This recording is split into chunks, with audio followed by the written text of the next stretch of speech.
The detail I want you to hold in your mind from the start is the silence of the harbor at 4 in the morning. Not the absence of sound, because Sevastopol is never quite silent, but the specific absence of the routine patterns that anyone who has watched that harbor for any length of time learns to expect. The fuel barges that should have been repositioning for the morning's operations were not moving. The patrol craft that should have been rotating through the outer approaches were holding at the inner moorings. The signals traffic that should have been pulsing through the established frequencies at the cadence of a major fleet base going about its routine business was instead pulsing in patterns that anyone reading it carefully would have recognized as the signatures of a command structure that had been knocked out of its routine and was reconstituting itself in real time.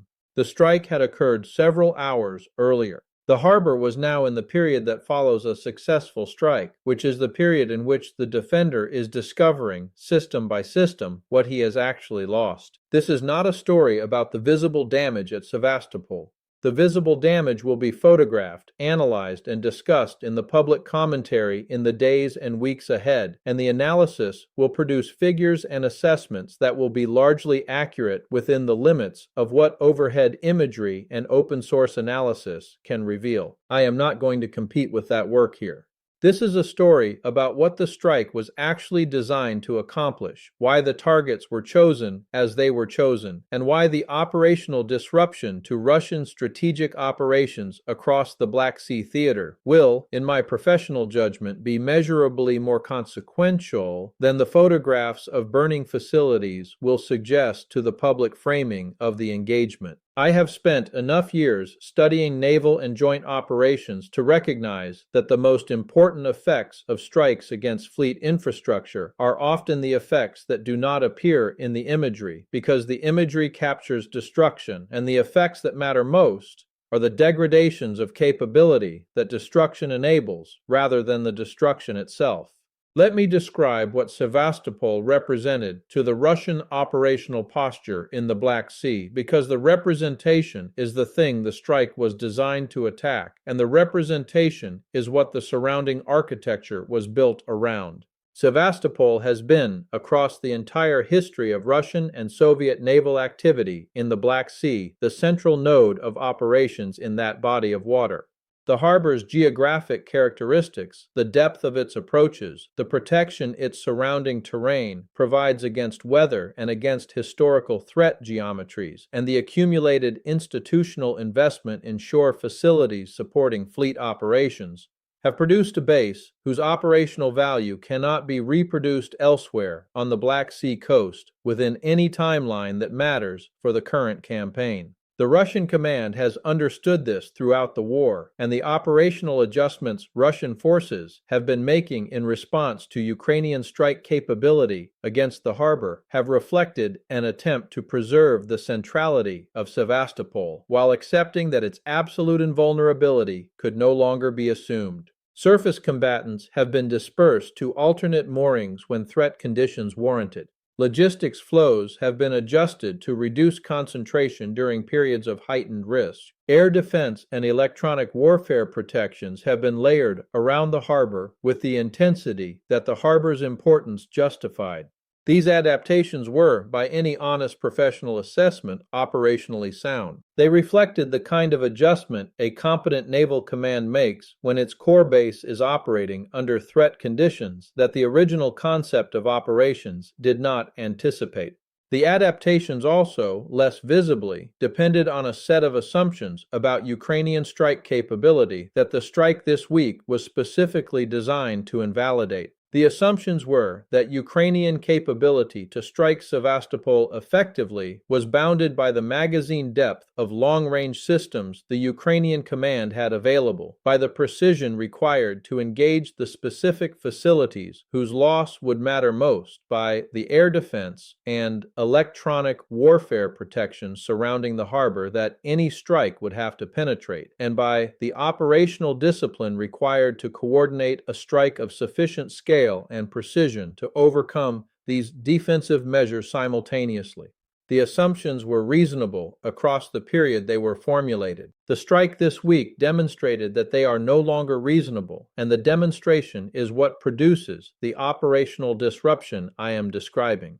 The principle the engagement turned on, and that I want to name with the precision it deserves, is one that applies to fleet operations as cleanly as to any other category of military activity. A naval operating concept derives its effectiveness from two things working together: base infrastructure and operational freedom. Remove either one and the other becomes insufficient. A fleet with excellent base infrastructure but no operational freedom is a fleet that cannot project meaningful effect beyond its base. A fleet with operational freedom but degraded base infrastructure is a fleet that cannot sustain the operations its freedom enables. The Russian Black Sea Fleet across the campaign has been operating in conditions where its operational freedom has been progressively constrained by Ukrainian strike capability against its vessels at sea, while its base infrastructure remained the anchor that allowed it to continue conducting the operations the constrained freedom still permitted.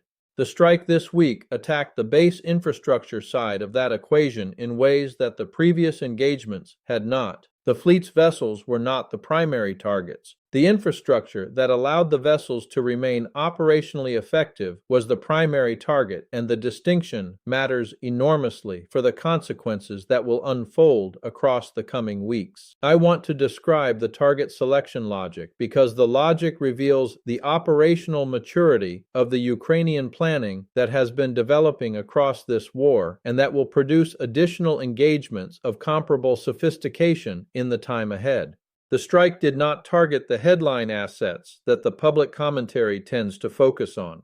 It did not concentrate on the surface combatants moored in the harbor, although some of those combatants were affected by the engagement's effects. It did not target the most heavily defended facilities, where the engagement would have required interceptor expenditure and weapon allocation disproportionate to the operational return. What the strike targeted, with a precision that reflects months of intelligence preparation, was the set of facilities that support the operational tempo of fleet activity rather than the assets that conduct that activity. The fuel infrastructure that supports both naval vessels and aviation operating from the surrounding fields. The munitions handling facilities that arm the vessels and aircraft for their operational tasks. The communications and command facilities that coordinate fleet activity with broader operational priorities. The repair and maintenance facilities that sustain the vessels in the operational condition their employment requires. The personnel support facilities whose disruption produces effects on operational readiness that the headline imagery will not capture, but that the affected commanders will feel acutely. Strike against these target categories produces effects that compound across time in ways that strikes against the operational assets themselves do not. A destroyed warship is a loss that registers immediately in the operational order of battle and that the command structure can address through dispersal, replacement, or operational adjustment within timelines that the campaign can absorb. A destroyed fuel storage facility is a loss that registers as a gradual constraint on every subsequent operation as the available fuel inventory shrinks below the levels the operational tempo requires, and as the alternative fuel arrangements that have to be established consume time, capacity, and logistical attention that the broader operational posture cannot easily spare. The same logic applies with appropriate variations to each of the target categories the strike addressed. The effects are not visible in any single day's operational picture.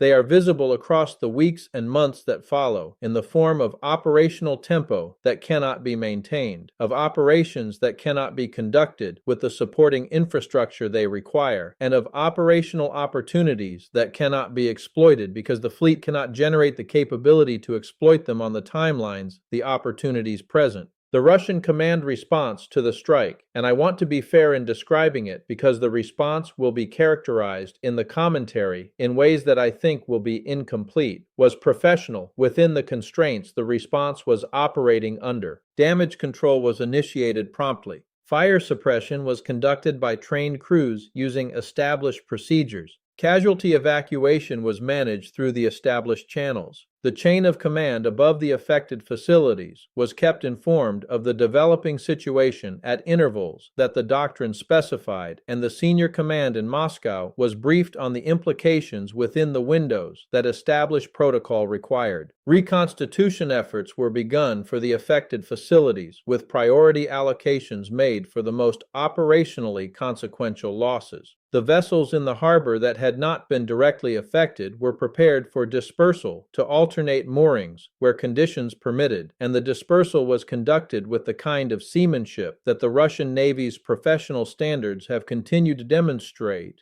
even in conditions where the broader operational situation has been deteriorating. None of these responses were incompetent. They were the actions a professional naval command takes when its primary base has been struck at a scale that the existing defensive arrangements failed to prevent. The problem, and I want to be specific about it, was not the quality of the response. The problem was that the response was conducted at a pace and at a scale that the operational situation required to absorb across timelines longer than the immediate engagement. The damaged facilities cannot be reconstituted within timelines that match the operational tempo the fleet has been attempting to maintain. The dispersal options available are not adequate substitutes for the central facilities because the central facilities had been central for operational reasons that the dispersal options cannot replicate.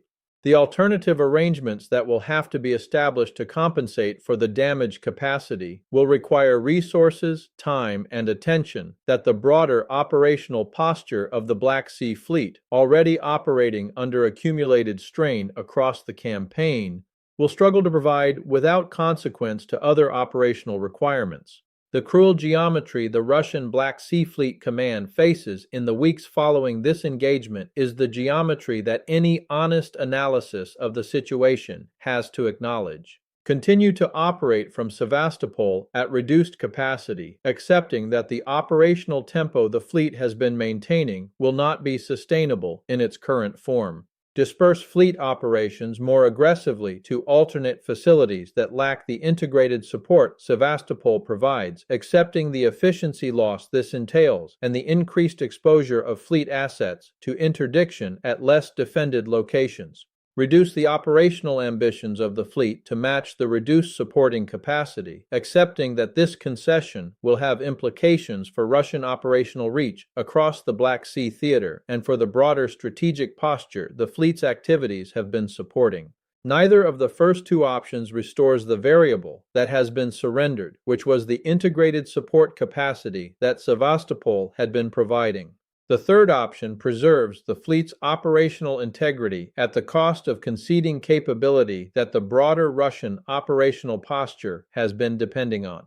The choice the command will eventually make, and the choice is likely to be a hybrid that combines elements of all three options in proportions that reflect the impossibility of the situation rather than the clarity of any operational preference, will not fully restore the conditions that existed before the engagement. Sevastopol will continue to be the central node of Russian Black Sea operations because no alternative exists that can replace it on any timeline the current situation permits. The centrality will be operated, however, at degraded capacity for an extended period, with the consequences propagating through every operational decision the fleet has to make. The strategic operations the fleet has been supporting, including operations whose specifics I will not enumerate here, but whose general categories include support for forces in the Southern Theater, projection of presence across the Black Sea, and the threat of strike capability against targets along the Ukrainian coast and beyond, will all be conducted at reduced tempo and with reduced flexibility. I want to address the broader strategic implications because the implications extend beyond the immediate operational consequences and have significance for the trajectory of the war that the public commentary will need to absorb. The Russian strategic posture has, across this campaign, depended on a set of assumptions about which categories of capability could be preserved as sanctuaries from Ukrainian strike pressure and which categories could not. The Black Sea Fleet has been understood, both in the Russian operational planning and in the Western analytical commentary, as a category that was vulnerable at sea, but whose base infrastructure was sufficiently protected to allow the fleet to continue operating from Sevastopol, regardless of the pressure on its operational assets. The strike this week demonstrates that this assumption is no longer reliable. Ukrainian capability to strike Sevastopol effectively at scales sufficient to disrupt the integrated support capacity the base provides is now demonstrated rather than theoretical. The Russian command will adjust its operational planning accordingly, and the adjustment will reduce the operational effectiveness of the fleet across timelines that will affect the broader campaign.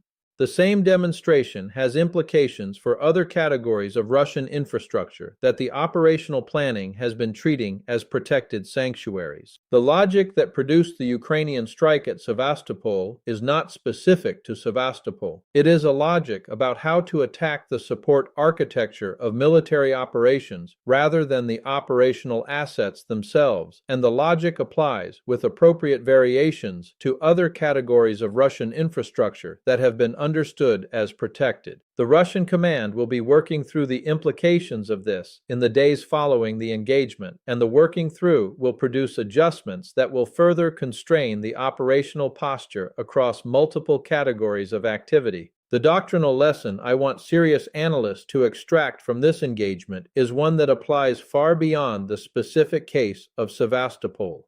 The relationship between strike capability and operational sanctuary has shifted in ways that the planning conventions of the post-Cold War period did not anticipate. Operational sanctuaries that depended on geographic protection, on air defense density, on distance from the front line, or on the cost and complexity of striking them effectively, are progressively being challenged by adversary capabilities that have grown beyond the constraints the original sanctuary assumptions were sized for. The implications for any military whose operational planning depends on the continued availability of such sanctuaries are not theoretical. They are operational, and they are arriving on timelines that the planning conversations have not been calibrated to address. The assumptions that died across this engagement are worth naming with the precision they deserve. The assumption that the base infrastructure supporting fleet operations could be treated as a constant in the operational equation rather than as a variable that adversary capability could affect. The assumption that the defensive arrangements protecting Sevastopol were sized for the threat the harbor was actually facing rather than for the threat the planning assumptions had defined. The assumption that Ukrainian strike capability against deep targets was bounded by limitations that the campaign had been steadily eroding across an extended period without the corresponding adjustments to Russian defensive posture. And the deepest assumption, the one that the Russian operational planning has shared with the Western analytical commentary across this campaign, that the categories of capability the Russian command had chosen to treat as sanctuaries would remain sanctuaries because the previous engagements had not demonstrated otherwise. The previous engagements not demonstrating otherwise was not evidence that the sanctuaries were secure. It was evidence that the strike capability sufficient to challenge them had not yet been employed, and the employment of it this week resolves the ambiguity in a direction that the planning will now have to absorb.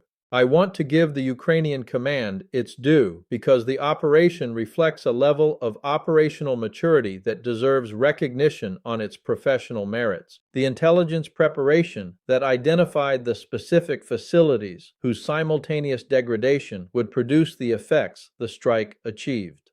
The technical preparation that developed the strike capability sufficient to overcome the defensive measures protecting the harbor.